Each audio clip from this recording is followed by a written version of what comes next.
You know, why do you have to play music to get these doors open? I mean, I know it makes all sort of weird effects happen, but how does music trigger the door open? Is there like a little invisible man on the other side who opens the door for you, just waiting to hear your music? I don't know. Again, don't question logic with this game. Anyway, hey there guys, it's ChaosMaelstrom time. Welcome back to more Donkey Kong 64. In the last episode, we actually did a few more things in Crystal Caves that we had yet to get done. We're actually almost done with the level completely. Yeah, I know. It felt a lot shorter than it actually was. But anyway, this episode we're going to get the last of the bananas that we need to. Speaking of bananas, we'll get to you in just a moment, but I was going to say, the last of Tiny's bananas are actually in this room right here. And there goes the rest of my homing ammo. Thanks again for not letting me switch between homing and regular ammo at my own will, guys. Okay, but more importantly, we're going to come over here and grab this golden banana. Alright, and with that, Tiny is 100% done in Crystal Caves. So, next up, we're going to go ahead and grab our Chunky Monkey. Where is the old Chunkster? Chunkmeister, where are you at? Chunkmeister? More like Chunk Miser. And then here is where I would do a parody for, I don't know, Chunky Kong being the fourth Miser brother. Because, I don't know, since I've already did one parody of the Miser Brothers song, why not go ahead and do another? Who knows? I might do that one day if I can come up with enough clever lyrics. But, unlike Hog Miser, he has actual no miser in his name, so there's no real point. But, let's go ahead and let's see what we've got here. Oh, bananas! Bananas! Bananas! Oh, God!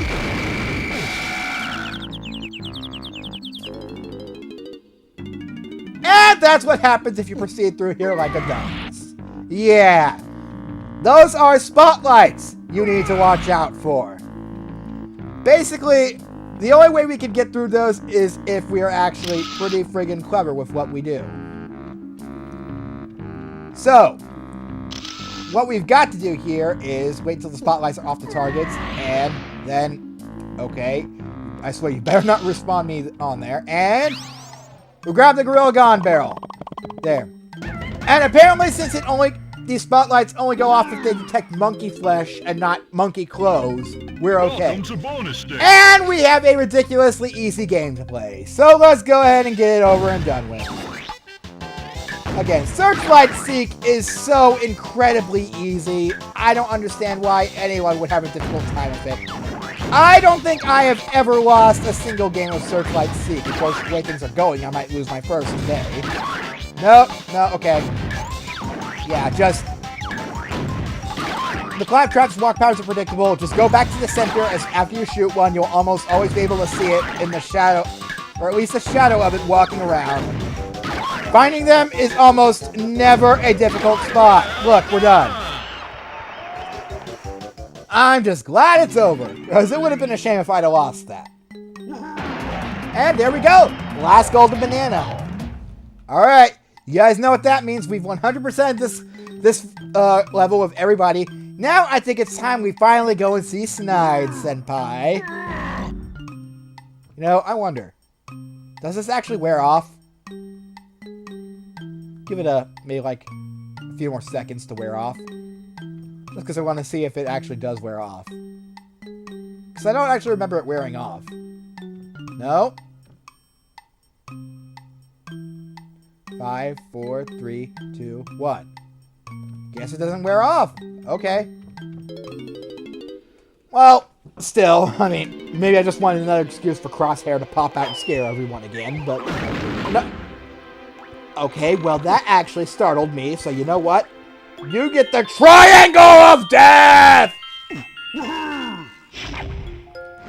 There, how do you like that, bitch?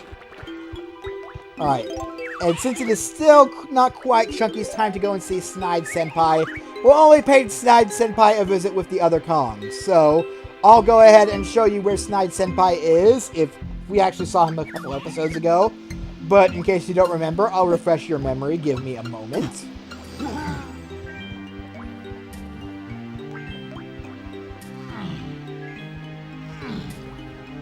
Alright, over here near the entrance to the level, there's an ice wall you can smash with Snide's HQ right behind it. So, and now here is where we actually start recycling animations with new twists. Because we've actually seen all the animations we possibly can for all the worlds. For Snide's Rube Goldberg machine is what I'm trying to say. So we're actually going to see a combination of two different world animations. There's the one from Frantic Factory. Or was that Angry Aztec? I can't remember. I think it was Frantic Factory. And Fungi Forest. And there we go. Here's our golden banana. So yeah, things are coming along nicely. Already, only 40 bananas left to grab in the game. We are coming up to that end a lot sooner than I expected. Anyway, here's what the rest of our blueprints are looking like. I will cut ahead to me turning in the rest of the blueprints that I got. So give me a moment. And there we go! We're actually getting a bit more pieces for the diagram on the right. It looks like some sort of power chamber, probably that supplies power for the Blastomatic. Of course, we can't be too sure quite yet. We don't have everything possible that we need to know. But I'll let you guys know that Tiny was the lucky recipient of our 164th golden banana. Yeah. Because nothing quite beat having the 64th banana than having 100 more behind it. Alright.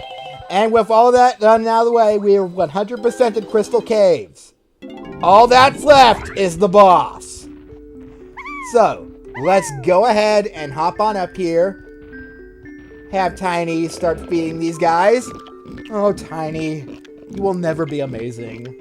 I love you. I love you to death, Tiny. Man, if ever I have to make a list of my waifus, that's certainly going to be one that stands out to people, but maybe we should get away from that subject and focus on the subject at hand. Tiny, don't juggle oranges. I don't want you to get hurt. We're going to go ahead and go over to Chunky and have him start stuffing Scoff full of bananas. So, eat! Eat! Eat!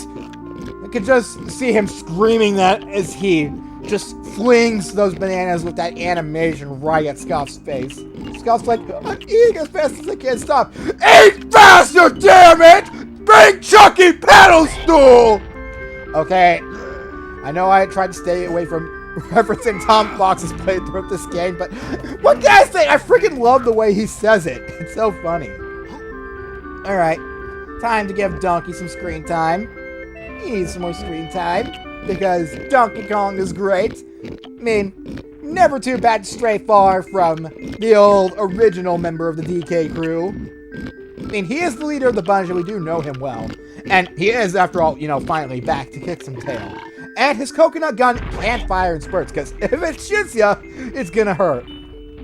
Okay, I'm done. I don't know where I was going with that, but either way, we're just about done here. We're ready to open the boss door. Now, it's time to see. Let's see who is the lucky recipient of the permission to fight the boss of Crystal Caves.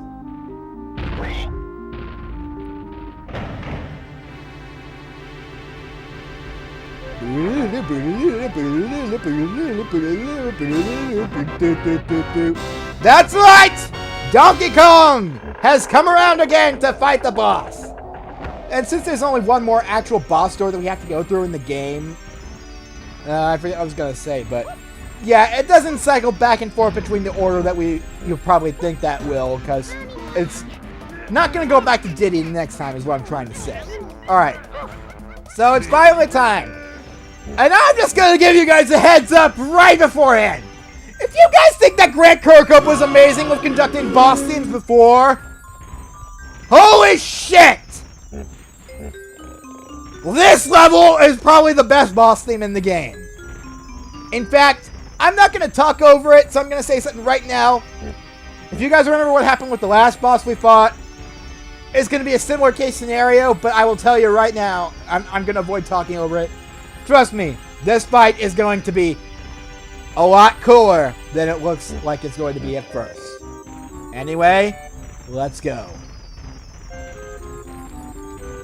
prepare for the awesome mastery of Grant Kirkham himself.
Holy crap! This boss fight has amazing music. I cannot praise Grant Kirkham enough for this, but we'll get back to it in a minute. For now, obviously, let me stop ignoring the elephant in the room, or in this case, the Armadillo in the room! Yep, Armadillo is back, and he's got a plethora of new attacks. Personally, I'm just amazed that K. Rool gave him a second chance, but wow! Yeah, Armadillo is back with a grudge this time. But honestly, not much at first glance you might notice, not much has changed from the jungle fight. And considering you have 3 melons under your belt right now, this guy is still an absolute joke. For the first part at least, because we're already at the 3rd hit. And as you know, 3rd hit is pretty much curtains for all normal bosses. However, we're near the end of the game now. A 3rd hit ain't gonna do much. Yeah, the fight is still going. Armadillo doesn't care that his cannons got blown off. If you think this is just gonna be the same as the normal jungle boss fight, you are sorely mistaken. But now, what we gotta do here is he's doing the shockwave again. Can I just take a moment to say I freaking love this part of the music? I know it's just the A key and then every non-sharp key down from that point, but oh my god, it works so well when mixed with the beauty and the terror that's going on at the same time. Speaking of terror, that's a big cannon. Yeah. And we've got to dodge all these. Luckily, if we keep moving, none of them will be able to hit us. Just don't walk backwards. Okay, and this guy. Hide behind the TNT barrel. And luckily, that will give us our final opportunity to hit Armadillo one final time.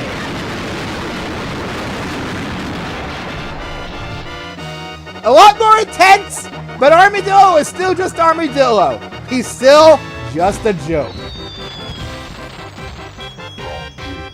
Honestly, that boss can be a lot harder if you're not ready for those extra attacks. But really, if you're familiar with his patterns from the jungle and just remember how to deal with him and keep your cool, Armadillo will be just as much of a pushover as he was before. And with that, we are done in Crystal Caves. I will see you guys at K. Lumsey's Island, because we got to bring a key to a happy croc. Hey buddy, guess who's got a key with your name on it? Well, technically it's a key with my name on it, but still, it belongs to you now! Here you go! And with that, K. Lumsey's actually getting pretty happy.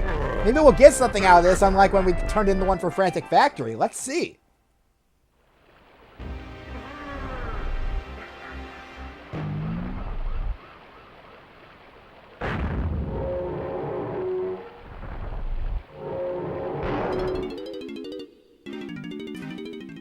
That might not have shown much, but it provides us with a glimpse of what we'll be getting into in the near future. Maybe not near future, but definitely the future. Because between us and whatever Kalemzy is trying to show us, there's still one more level. One final level that we have right before us.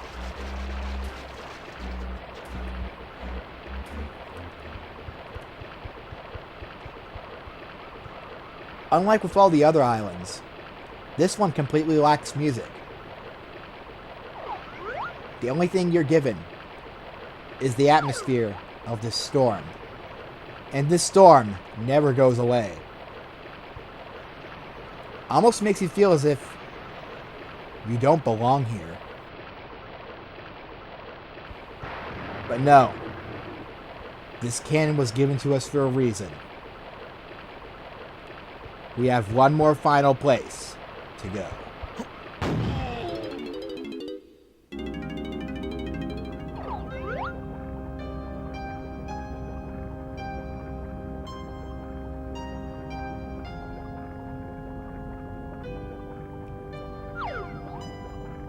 Looks like things in our future are getting pretty creepy.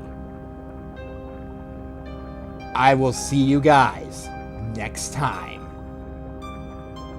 Laters!